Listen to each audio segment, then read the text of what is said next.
adeegan cusub oo lagu soo bandhigay hotelka Safari ee magaalada Hargeysa ayaa waxa uu ahaa adeeg loogu talagalay inuu isku xidho bulshada u baahan inay kareystaan tagaasida ka dhex shaqeysa magaalada Hargeysa iyo waliba dirawalada tagaasidaasi wada oo awal khadka taleefanka ku wada xiriiri jiray balse markan u baahan in ay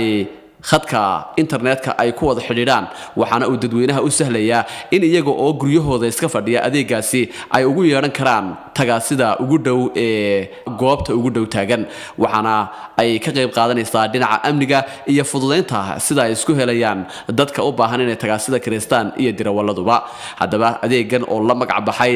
Sahle Taxi Technology ayaa waxa aasaasay muwaadiniin dhalinyaro ah oo ka soo noqday dalka dibadiisa isla markaasina dalka maalgashi ku sameystay haddaba xaflad ballaaran oo lagu qabtay hotelka Safari ayaa waxa ka soo qayb galay wasiiru dawlaha wasaaradda ganacsiga barasaabka gobolka Maroodijeex iyo mas'uuliyiin kale oo iyagu goobtaasi ku sugnaa isla markaasina aad u soo dhaweeyay adeegaasi iyo faa'iidada uu bulshada u yeelanayaba waxa goobtaasi ka hadlay Mustafa Xudur iyo Idris Xubin oo ah agaasimaha waaxda arrimaha dibadda ee wasaaradda dalxiiska oo labaduba ku dheeraaday faa'iidada uu adeegaasi u yeelanayo bulshada ku dhaqan magaalada Hargeysa waxa isaguna goobtaasi ka hadlay Faysal Umar Cali oo kamid ahaa aasaasiyaasha barnaamijkan cusub ee u sahlaya dadweynuhu in ay tagaasida si fudud ugu yeeran karaan oo isagu sharaxaad ka bixiyay qaabka loo adeegsanayo barnaamijkaasi iyo faa'iidada uu bulshada iyo dirawalada u leeyahayba barnaamijkan waxa la yiraahdaa Sahle Taxi Technology waa barnaamij weeye waa technology ma aha inaan anagu gaadiid keenino gaadiidka wadanka waa joogan waa buuxaan ragii watana waa joogan oo kuwa halkan fadhiya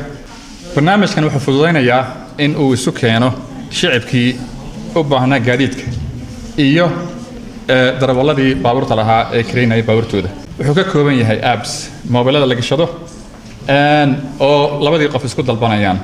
darawalkana app buu haystaa qofkii macmiisha ah customerkana app buu haystaa oo isku dalbanayaan tan loo kale waxyaabaha dawo ka noqon karo waxa kamid ah in darawalkii meel kasta uu joogo magaalada uu ka shaqeeyo afarta geesba isagoo appkiisii shaqada ugu soo dhacayso qofkii macmiisha ahna saasi la eg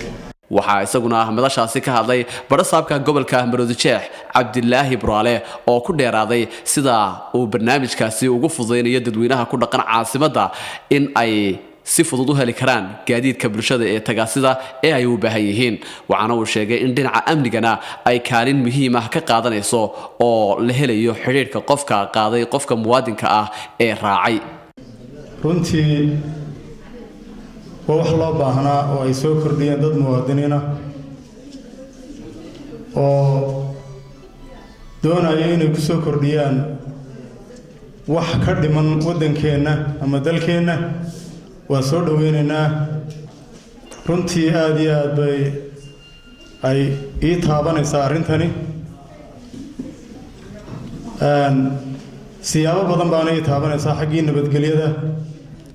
iyo xaggii horumarka ciidamada ammaanka ee kala duwan ee Jamhuuriyadda Soomaaliland oo runtii ay arrintani kabayso oo ay u tahay support ama hawl fududeyn ay u tahay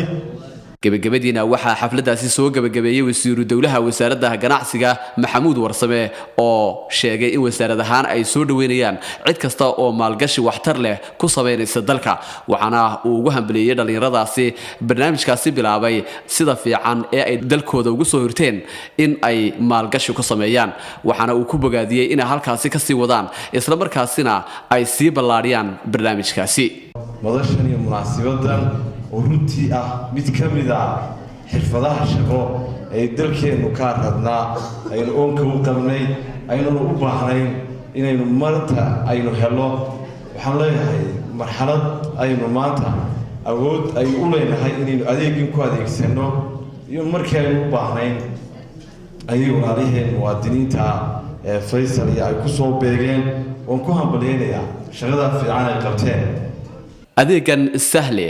Sahle Taxi Technology ayaa waxa uu noqonayaa mid bulshada u sahlaya in ay si fudud iyaga oo guryahooda jooga ay ugu yeeran karaan tagaasida ka dhex shaqeysa caasimadda Hargeysa